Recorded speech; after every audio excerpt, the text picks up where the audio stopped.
नमस्कार दोस्तों, स्वागत है आप सभी का। दोस्तों आज जो है PYQ सीरीज का हमारा दूसरा जो है वीडियो है। इससे पहले हमने एक वीडियो बनाया है जो है PYQ सीरीज का 1 हमने नाम दिया है इसको, या तो हम बाल विकास शिक्षा शास्त्र प्रैक्टिस सेट नंबर इसको 2 भी हम कह सकते हैं।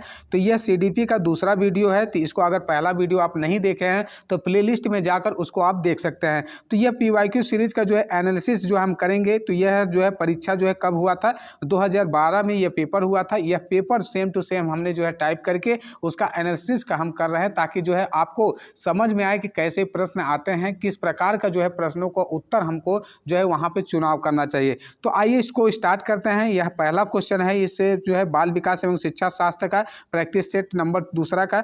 तो पहला क्वेश्चन है कि जब बच्चा फेल होता है तो इसका तात्पर्य है कि, तो यहाँ पे पहला ऑप्शन है कि बच्चे ने उत्तरों के सही तरीके याद नहीं किए। देखिए यहाँ पे याद करने वाली या रटने वाली व्यवस्था यहाँ पे नहीं होनी चाहिए। तो ये ऑप्शन आपका जो है नकारात्मक में आ जाएगा, तो इसको हम अभी जो है नोट नहीं कर सकते हैं। अगला क्वेश्चन है कि बी वाला ऑप्शन है कि बच्चे को प्राइवेट ट्यूशन लेनी चाहिए। कौन सी जो है कि बच्चों को प्राइवेट ट्यूशन लेनी चाहिए थी, क्या लेनी चाहिए थी या नहीं लेनी चाहिए थी। तो ट्यूशन की व्यवस्था जो है स्कूल में ही जो कार्य करना चाहिए वह करना चाहिए, जो कि यह प्रचलित जो है होना चाहिए, वह स्कूल के अंदर वाली कार्य व्यवस्था होनी चाहिए। देखिए यहाँ पे जब बच्चा फेल होता है, व्यवस्था फेल होती है, या बच्चा पढ़ाई के लिए योग्य नहीं है। कौन सा बच्चा पढ़ाई के लिए योग्य नहीं, यहाँ पे जो है आपका सी वाला विकल्प सही होगा कि बच्चा जो है कि जब फेल होता है तो वहाँ पे व्यवस्था उसकी फेल होगी। यानी कि व्यवस्था उसके वहाँ पे कैसी थी, वहाँ पे शिक्षक की व्यवस्था कैसी थी, यानी कि वह किस प्रकार के वह मानसिक रोग से पीड़ित है या नहीं है, इससे कोई मतलब नहीं। वहाँ पे जो है कि व्यवस्था कैसी है और वहाँ पे टीचर फेल होता है, वह व्यवस्था फेल होती है। तो इस कंडीशन में कहेंगे कि पहले वाले का जो है सी वाला विकल्प सही होगा। अगला क्वेश्चन दूसरा है कि शिक्षण से अधिगम पर बल देने वाला जो है परिवर्तन हो सकता है। पहला ऑप्शन है कि बाल केंद्रित शिक्षा पद्धति अपनाकर। कौन सा बाल शिक्षा जो है पद्धति अपनाकर, ये एक पॉजिटिव फीडबैक दे रहा है। तो इसको हम वेटिंग में रख सकते हैं कि इसको हम आंसर इसको चुनाव कर सकते हैं, मगर इससे अगर बेहतर कोई मिल सकता है तो उसको भी हमको ऑप्शन को पढ़ना पड़ेगा। तो रटने को प्रोत्साहित करना चाहिए। देखिए बिल्कुल नहीं, यहाँ पे आप किसी भी बालक को रटने के लिए प्रोत्साहित नहीं कर सकते हैं। अग्र शिक्षण की तकनीक अपनाकर, और अगला ऑप्शन है कि जो है परीक्षा परिणाम का केंद्रित होगा, यानी कि परीक्षा परिणाम पर जो है केंद्रित होगा, यह जरूरी नहीं है। तो यह पहला वाला विकल्प इसका सही होगा। बाल केंद्रित शिक्षा, यानी कि जो है कि बाल को केंद्रित में रखकर जो है एजुकेशन कार्य करने वाली जो है पद्धति होनी चाहिए। वह शिक्षण अधिगम को प्रभावी तभी बनवा सकती है, परिवर्तन तभी ला सकती है। अगला क्वेश्चन है कि तीसरा है कि जो है कि बीजों का अंकुरण संकल्पना के शिक्षण के सबसे जो है प्रभावी पद्धति कौन सी है। कौन सा बीजों का जो अंकुरण होता है वह सबसे प्रभावी पद्धति, इसके अंतर्गत कौन कौन सी पद्धति आती है। देखिए विद्यार्थी द्वारा पौधे के बीज बोना और उसके अंकुरण के चरणों का अवलोकन करना है। देखिए ये तो और अच्छी तरीका है कि अगर वह बालक जो है स्वयं बीज को बो रहा है, उसके जो है पौधों का अंकुरण भी देख रहा है और उसके चरणों का अवलोकन कर रहा है, तो ये एक पॉजिटिव फीडबैक है कि वह एक तरीके से सीखने की जो है उसके अंदर की जो पद्धति है वो प्रभावित हो रही है। अगला है कि श्यामपट्ट पर चित्र बनाकर वर्णन करना। ये देखिए ये एक औपचारिक तरीका है, तो उसको भी आप सिखा सकते हैं। और अगला है कि बीज जो है वृद्धि का चित्र जो है दिखाकर, कैसे वृद्धि हो रही है स्टेप बाय स्टेप जो है उसको चित्रों को बनाकर उसको वह भी दिखा सकते हैं।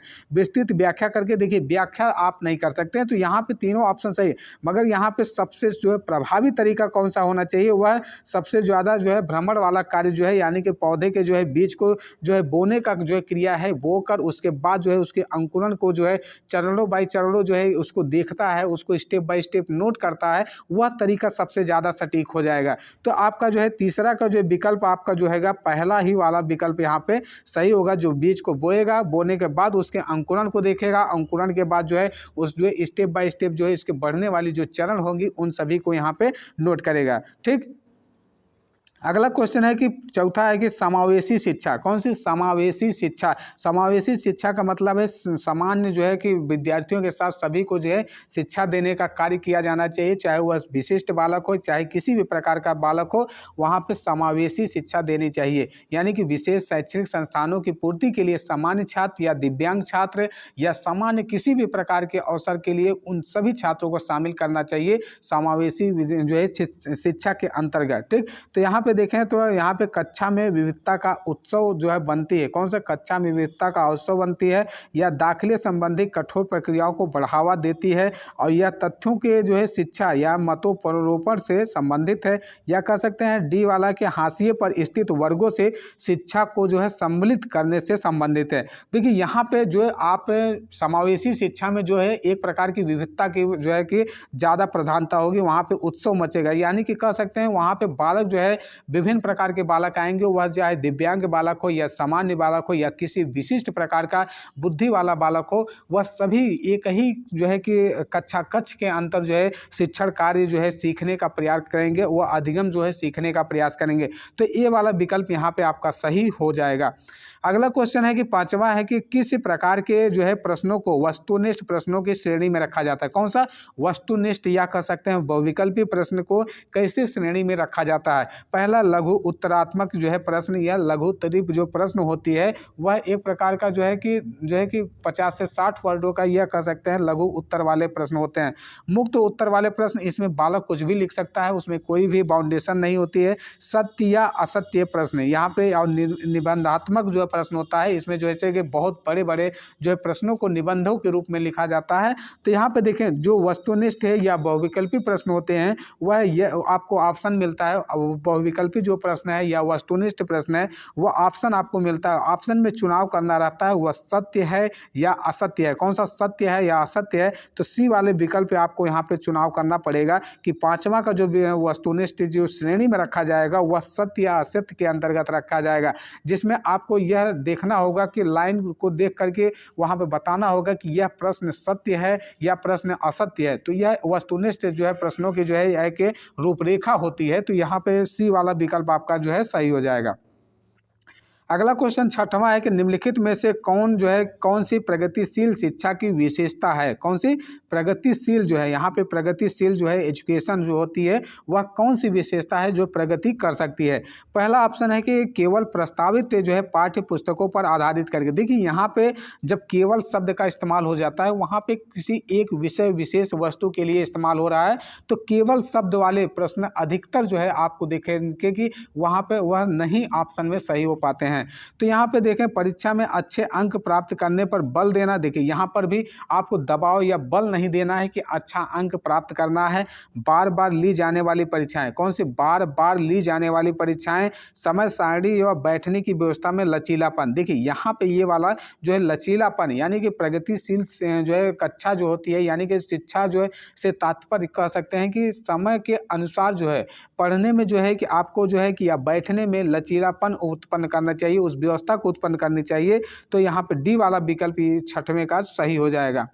अगला क्वेश्चन है सातवां है कि एक शिक्षक प्रश्न पत्र बनाने के बाद यह जांच करता है कि क्या प्रश्न जो है कि परीक्षा के विशिष्ट उद्देश्यों की परीक्षा ले रहे हैं, या वह मुक्त रूप से प्रश्न पत्र की के डैश डैश डैश बारे में चिंतित है। कौन सा? शिक्षक जब प्रश्न पत्र बनाएगा तो उसमें क्या क्या उपलब्धियां होनी चाहिए, उसको यहाँ पे यह संपूर्ण जो है जानकारी में जो है समाहित की गई है। पहला ऑप्शन है कि जो है संपूर्ण विषय वस्तु को जो है शामिल करके, और बी है कि प्रश्नों के प्रकार या बताकर, और सी है कि विश्वसनीयता पर, या डी है कि वैधता पर। कौन सी? वैधता पर। देखिए जो शिक्षक जो है प्रश्न बनाता है, यानी कि प्रश्न बनाने के बाद जब जांच प्रक्रिया करता है, तो वह जांच प्रक्रिया में यह निर्णय निकालना चाहता है कि क्या जो है कि हम सभी संपूर्ण जो है कोई भी पाठ, जैसे कि 1 से 10 तक पाठ है, उन सभी संपूर्ण जो है चैप्टरों से हमने क्या विषय वस्तु को शामिल किया है, जो हमने जो है कि उस छात्र को जो है कि उसके अध्ययन के जो है कि हमने जांच करना चाह रहे हैं, मूल्यांकन करना चाह रहे हैं।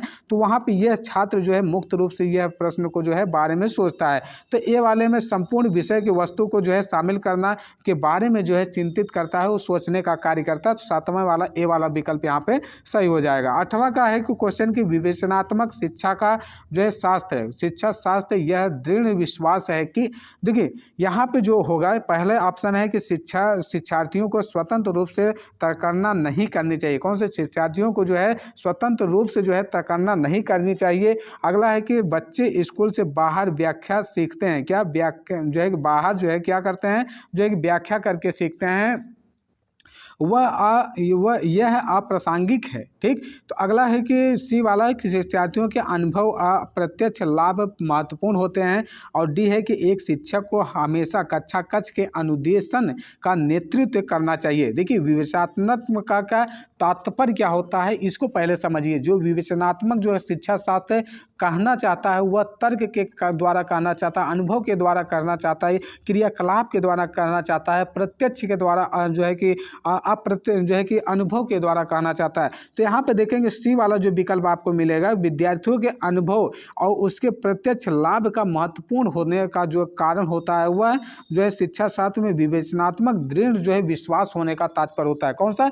विवेचनात्मक शिक्षा का जो है शास्त्र का जो मानने का जो महत्वपूर्ण कार्य होता है वह कह सकते हैं चिंतन करे या तर्क करे या अपने अनुभवों को उसके प्रकार में संगठित एवं समंजन करने की जो क्रिया होती है वह तर्क में प्रत्यक्ष लाभ के द्वारा इसको पहुंचाया जाता है। तो सी वाला विकल्प यहाँ पे सही हो जाएगा। अगला क्वेश्चन 9वां है कि विद्यालय आधारित आंकलन मुख्य रूप से किस सिद्धांत पर आधारित होता है? किस पे? विद्यालय आधारित जो आंकलन होता है मुख्य रूप से किस सिद्धांत पर आधारित होता है? पहला ऑप्शन है कि बाह्य परीक्षकों के अपेक्षा जो है अपेक्षा शिक्षक अपने शिक्षार्थियों की जो है क्षमताओं को बेहतर बनाते हैं। बी कह सकते हैं कि किसी भी कीमत पर विद्यार्थियों का अच्छे ग्रेड मिलने चाहिए। सी कह सकते हैं कि विद्यालय बाह्य परीक्षा नियमों की उपेक्षा ज़्यादा सक्षम है।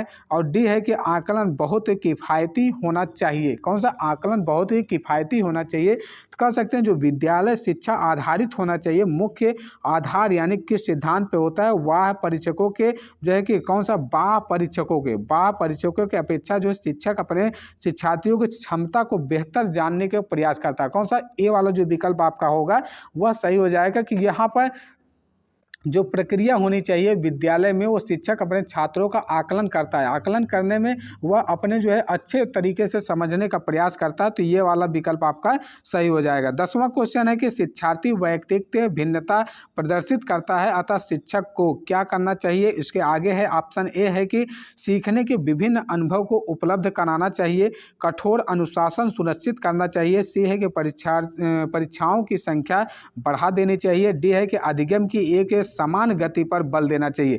देखिए विद्यार्थी की व्यक्तिगत भिन्नता जो प्रदर्शित करनी चाहिए वह सीखने के विभिन्न अनुभव के आधार पर करनी चाहिए। किस पे? उसके सीखने की जो प्रक्रिया होनी चाहिए वह अनुभव के आधार पर उसको करना चाहिए।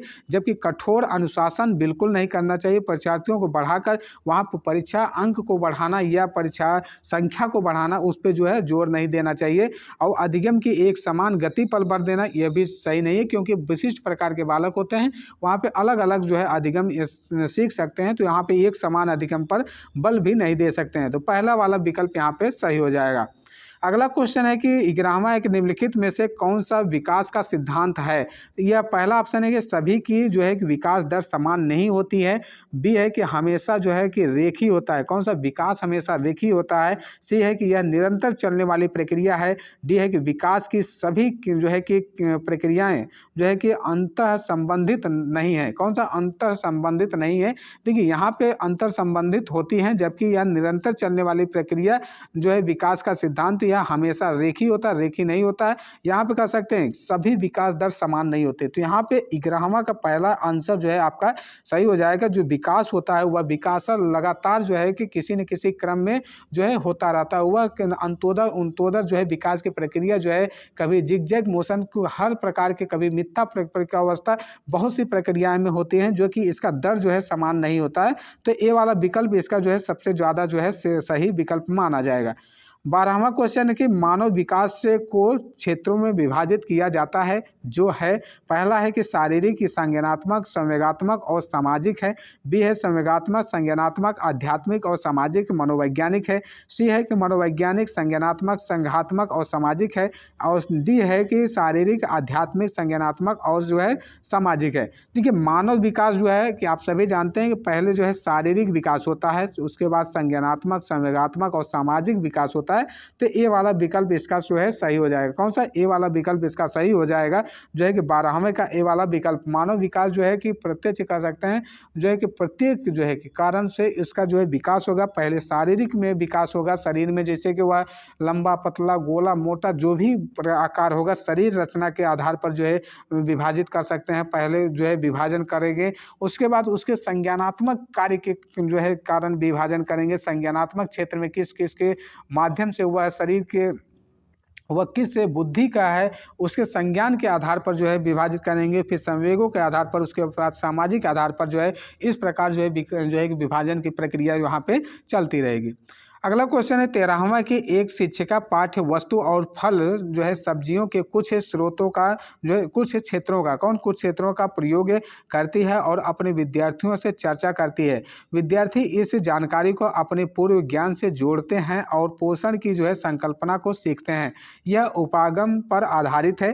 पहला ऑप्शन है कि अधिगम के शास्त्रीय अनुबंधन का सिद्धांत। कौन सा? शास्त्रीय अनुबंधन का सिद्धांत, जो है पुनर्बलन के सिद्धांत, या अधिगम के सक्रिय अनुबंधन का सिद्धांत, और डी कह सकते हैं ज्ञान के जो है कि ज्ञान के निर्माण में। देखिए यहाँ पे जो है बात कर गई है, तो ज्ञान के निर्माण में जो है इसका उपागम सबसे ज़्यादा होगा, क्योंकि वो पूर्व ज्ञान से जो है वह साझा कर रहा है, पूर्व ज्ञान से जो है जोड़ने की प्रक्रिया कर रहा है। यानी कि शिक्षिका जो है पाठ्य वस्तु को जो फल सब्जियां हैं उसको जो है प्रयोग करके अपने विद्यार्थियों से जो है चर्चा करती है। विद्यार्थी अपने जो है जानकारी को अपने पूर्व ज्ञान से जोड़ने की जो है पोषण कला होती है, वह ज्ञान के निर्माण में इसकी कला हो जाएगी।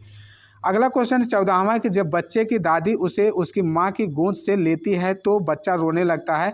बच्चा डैश डैश डैश के कारण रोता है। देखिए, सामाजिक दुष्यंता या संवेगात्मक दुष्यंता या अजनबी दुष्यंता या व्यूहात्मक दुष्यंता। देखिए, सामाजिक दुष्यंता नहीं होगी। समाज में जो है कि बच्चा जो है किस प्रकार जो है कार्य करेगा उसको अभी नहीं कर सकते हैं, क्योंकि वह उस लेवल का नहीं है। देखिए, संवेगात्मक दुष्यंता यहाँ पे आपका विकल्प में सही होगा, क्योंकि माता का जो है लगाव जो होता है संवेगों के साथ जो है बच्चे का लगाव हो जाता है। जब बच्चा अपनी माँ के गोद से अलग होता है तो वह उसका मोहवश कह सकते हैं। क्या? मोहवश संवेश होता है। कौन सा? मोहवश कह सकते हैं। संवेगात्मक जो है संवेग होता है, तो यहाँ पे उसकी जो है संवेदना होती है। जो बच्चा अपनी माँ से जो है अलग होने पर वह रोने लगता है, कह सकते हैं चिल्लाने लगता है, तो यह प्रतिक्रिया जो है यहाँ पे हो जाएगी। ठीक, तो ये 14वां का बी वाला विकल्प इसका सही हो जाएगा।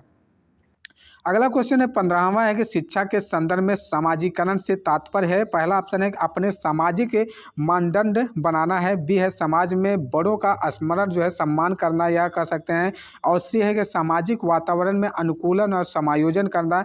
और डी है कि सामाजिक मानदंडों का सदैव अनुपालन करना। कौन सा? सामाजिक मानदंडों का सदैव अनुपालन करना डी में है। देखिए, शिक्षा के संदर्भ में जो सामाजिकरण का जो तात्पर्य होना, यानी कि समाज में जो होने वाली जो प्रक्रिया होती है वह क्या होती है, यानी कि समाज में सरलता बनाने वाली प्रक्रिया क्या है। देखिए, सरल जब बनेगी जब सामाजिक वातावरण अनुकूलन का समायोजन होगा, तभी जो है यह प्रक्रिया सरल होगी, तभी यह प्रक्रिया आदर्श रूप में व्यवहारों में जो है यह सीखने में जो है सबसे उपयोगी होगी, यह सामाजिकरण के अंतर्गत आएगा। तो ये सी वाला विकल्प इसमें सही हो जाएगा कि आदर्शों के साथ साथ व्यवहारों के साथ साथ इसमें सीखने की जो है और अपने उसके अनुरूप बनाने का जो प्रयास होना चाहिए वह समायोजन होना चाहिए, वह सामाजिकरण के अंतर्गत आएगा। तो शिक्षा का संदर्भ जो है किसमें होना चाहिए? सामाजिकरण का, सामाजिक वातावरण और अनुकूलन में होना चाहिए। तो 15वां का जो है आपका सी वाला विकल्प यहाँ पे सही हो जाएगा। 16वां है कि राज्य स्तर की एक जो है कि एकल गायन। कौन सा? राज्य स्तर की एक एकल गायन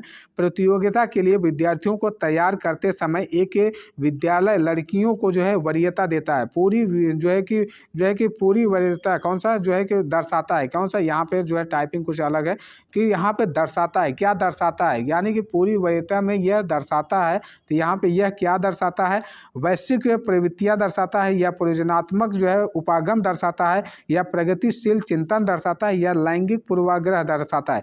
देखिए, जब भी आप यह भी ध्यान दीजिए, जब भी किसी संस्था, कौन सा? जब भी किसी संस्था है या कह सकते हैं कक्षा है, कौन सा कक्षा या कक्ष में है, अगर लिंग के आधार पर, कौन सा? लिंग के आधार पर अगर किसी प्रकार का वहाँ पे वरीयता दी जा रही है तो वहाँ पे लैंगिक पूर्वाग्रह दिखाएगा। कौन सा? लैंगिक पूर्वाग्रह को यहाँ पे दिखाएगा। तो ये आपको पॉइंट जो है इंपॉर्टेंट, इसको नोट कर लीजिए। अगला है वाइगोत्स्की जो है बच्चों के सीखने में निम्नलिखित में से किस कारक का जो है महत्वपूर्ण भूमिका दिखाते हैं। देखिए वाइगोत्स्की आप जानते हैं कि वह सामाजिक अनुबंधन सिद्धांत से जो संबंधित है। तो यहाँ पे आनुवंशिक है, नैतिक है, शारीरिक है या सामाजिक है। देखिए सामाजिक जो है यहाँ पे वाइगोत्स्की जो है सामाजिक सिद्धांत से संबंधित है, जबकि कोहलबर्ग जो है नैतिक सिद्धांत से संबंधित है। तो 17वां का जो है आपका डी वाला विकल्प यहाँ पे सही हो जाएगा कि जो है वाइगोत्स्की हैं वह बच्चों के एक बालक के सामाजिकरण या जिस समाज में जो सांस्कृतिक परिवेश होता है उसमें उसके अनुरूप जो है भाव, विचार, दृष्टिकोण जो है मानसिक जो है क्षमता का जो विकास होता है वो ये वाइगोत्स्की के अनुसार इसमें चर्चा की गई है। तो 17 का डी वाला विकल्प यहाँ पे सही हो जाएगा। 18 क्वेश्चन है कि एक शिक्षिका अपने शिक्षार्थियों को विभिन्न अधिगम शैलियों को संतुष्ट करने के लिए जो है वैविध्यपूर्ण कार्यों का जो है उपयोग करती है डैश डैश डैश से प्रभावित होता है। किससे प्रभावित होता है? कोहलबर्ग के नैतिक विकास से संबंधित या गार्डनर के बहुविधीय सिद्धांत से है या वाइगोत्स्की के सामाजिक सांस्कृतिक सिद्धांत से, पियाजे के संज्ञानात्मक विकास के सिद्धांत से। देखिए पियाजे सबका यहाँ पे सिद्धांत दिया है, पियाजे ने संज्ञानात्मक सिद्धांत का दिया है, कोहलबर्ग जो है नैतिक सिद्धांत है, जो है गार्डनर ने बहुविधीय सिद्धांत है। कौन सा?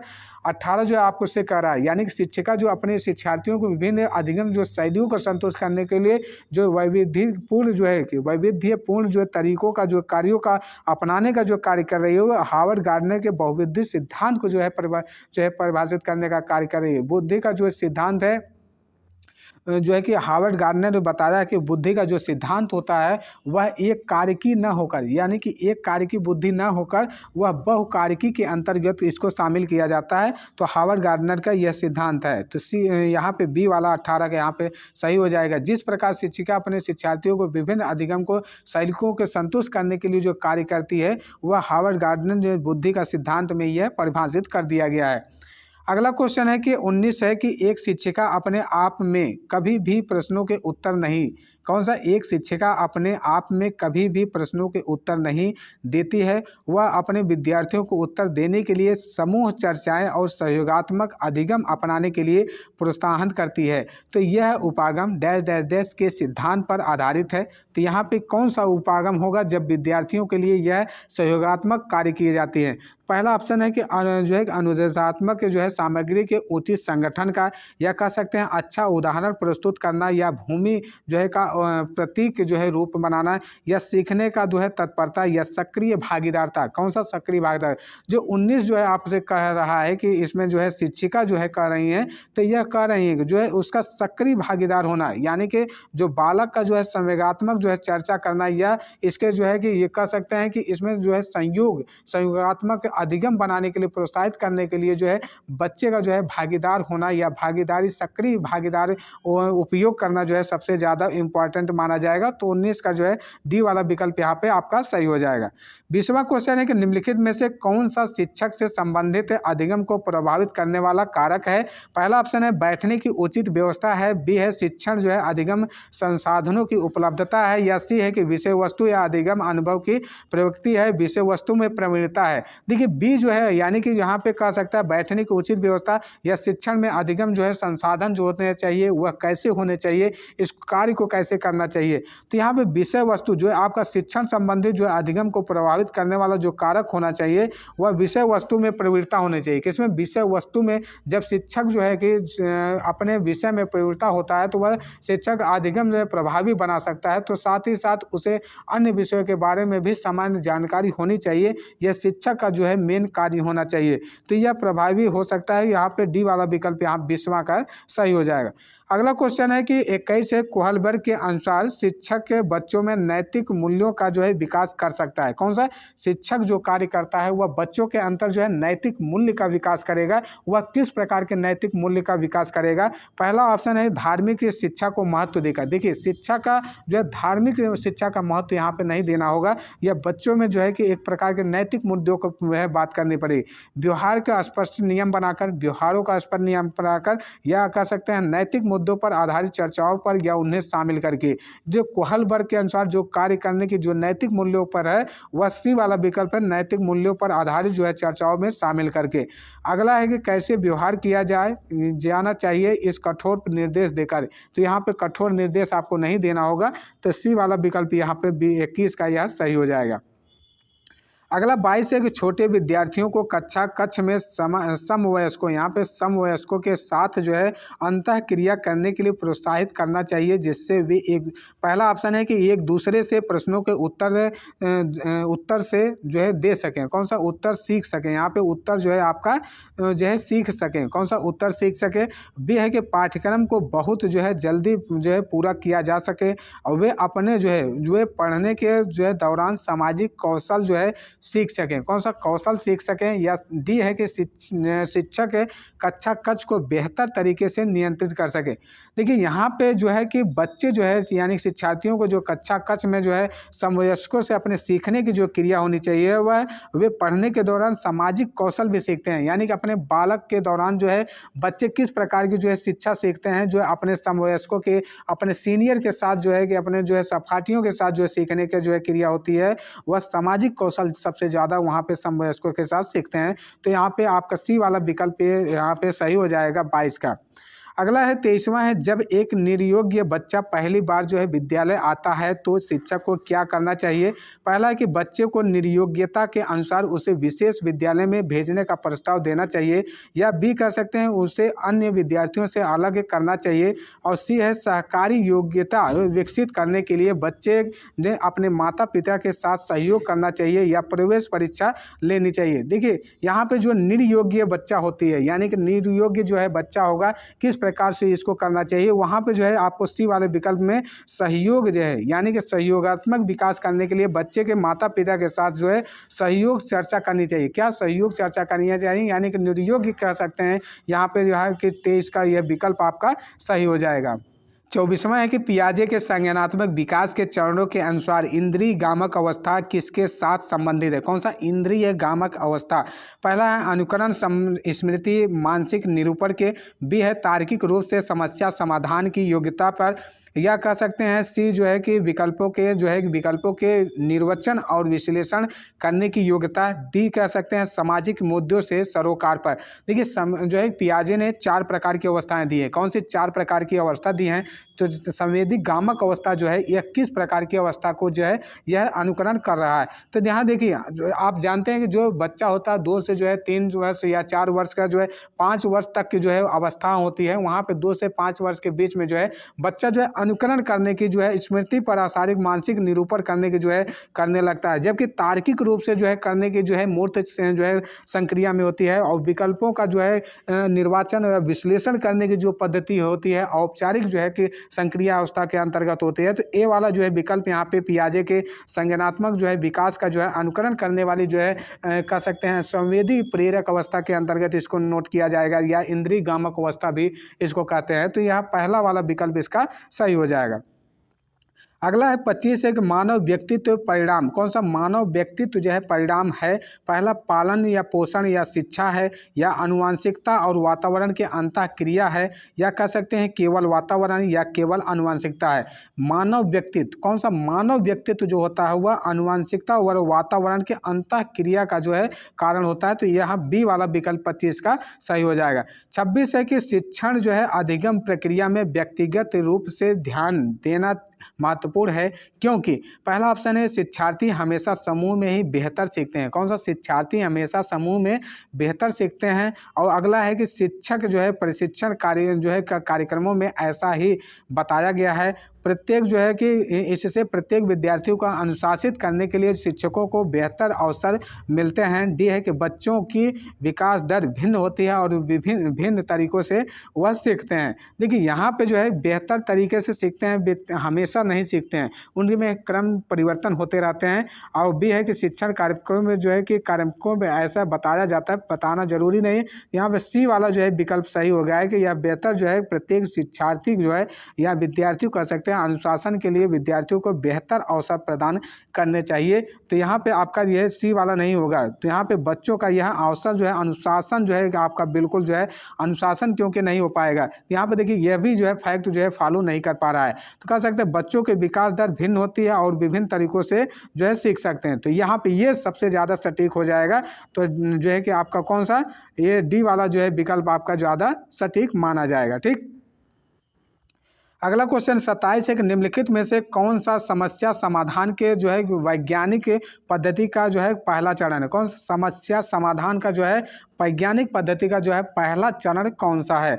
तो पहला है प्राक्कलन का जो है कि परीक्षण जो है करना, या समस्या के प्रति जागरूकता है, या प्रासंगिक जानकारी को एकत्र करना, या प्राक्कलन का निर्माण करना। किसमें प्राक्कलन का निर्माण करना। जो समस्या समाधान है वह समस्या के प्रति जागरूकता। कौन सा समस्या के प्रति जागरूकता, जो बी वाला जो है विकल्प सही होगा कि यह वैज्ञानिक का जो है पहला चरण होता है समस्या जो है कि समाधान करना या जागरूक करना। इसके बाद अगला क्वेश्चन है कि 28 है निम्नलिखित में से कौन सा सीखने का जो है क्षेत्र है। पहला अनुभविक है, या भावात्मक है, या आध्यात्मिक है, व्यावसायिक है। कौन सा व्यावसायिक है। देखिए जो है सीखने का जो क्षेत्र होता है भावात्मक जो है तात्पर्य होता है। भावात्मक का तात्पर्य यह कह सकते हैं कि मनोवृत्ति। कौन सा मनो जो है वृत्ति जो होती है, मनोवृत्ति जो है वस्तुओं के प्रति जो है व्यक्ति में उत्पन्न जो है सकारात्मक कह सकते हैं, सकारात्मक जो है सुखद, या सकारात्मक जो है कि भावना जो है भाव प्रकट होती है, भावना प्रकट होती है। तो उसमें जो है सीखने का क्षेत्र जो है कह सकते हैं, यह बी वाला विकल्प इसका सही हो जाएगा। अगला क्वेश्चन है कि 29वां है जब बच्चा कार्य करते हुए उबने लगता है। कौन सा उबने लगता है। तो वह इस बात को संकेत करता है संभवतः कार्य जो है कि कार्य जो है यांत्रिक रूप से बार बार दोहराता है, या कह सकते हैं बच्चा बुद्धिमान नहीं है। सी कह सकते हैं बच्चे में सीखने की योग्यता नहीं है, या कह सकते हैं बच्चा अनुशासन जो है कि अनुशासन करने की ज़रूरत जो है कि है, बच्चे में अनुशासन करने की ज़रूरत है। तो ये विकल्प आपका सही नहीं होगा। जो उबने वाली जो प्रक्रिया है वह एक विकल्प सही होगा कि वह बच्चा जो है वह यांत्रिक प्रक्रिया से जो है बार बार जो है करने की कोशिश कर रहा है। यानी कि जब किसी कार्य को लगातार करता है तो कुछ जो है उसमें समय बाद वह बच्चा रुचि खत्म हो जाती है। एक ही कार्य को बार बार करना या बार बार दोहराना जो है वह बच्चा नहीं कर पाता है। तो यहाँ उबने वाली प्रक्रिया आ जाती है। तो यांत्रिक क्रिया को बार बार दोहराने की प्रक्रिया हो जाएगी। तो ये वाला विकल्प इसका सही हो जाएगा। 30वां क्वेश्चन के प्रायः विद्यार्थियों के त्रुटियों की ओर संकेत करती है। वे जो है कि कैसे जो है वे कैसे सीखते हैं। बी है कि यांत्रिक व्याख्या जो है कि अभ्यास की आवश्यकता। कौन से यांत्रिक अभ्यास की आवश्यकता। सी है सीखने की अनुमति जो है अनुपस्थिति होती है, या कह सकते हैं डी है कि शिक्षार्थियों का सामाजिक जो है कि आर्थिक स्तर। कौन सा शिक्षार्थियों का जो है सामाजिक जो है स्तर। यहाँ पे प्रायः जो विद्यार्थियों को त्रुटियाँ होती है, यानी त्रुटियों में जो संकेत होता है जिस माध्यम से वह सीख सकता है, वह कैसे सीख सकता है, वे कैसे सीख सकते हैं प्रायः। तो यही ऑप्शन आपका सही होगा है, वह कैसे सीख सकते हैं। यानी कि जो है त्रुटियों के माध्यम से वह कैसे सीख सकते हैं, उसमें क्या क्या सुधार होने चाहिए, ये उसमें प्रक्रिया जो है शामिल होनी चाहिए। तो वह कैसे सीख सकते हैं। तो यहाँ पे ए वाला विकल्प इसका सही हो जाएगा। ठीक, तो उम्मीद है आपको 30 प्रश्न समझ में आ गया होगा। अगर किसी भी क्वेश्चन में आपको दिक्कत होती है तो कमेंट जरूर करिएगा। सुधार या सुझाव भी आप वहाँ पर जो है कमेंट कर सकते हैं। तो आज की क्लास को यहीं पे समाप्त करते हैं। आज के लिए इतना ही, धन्यवाद।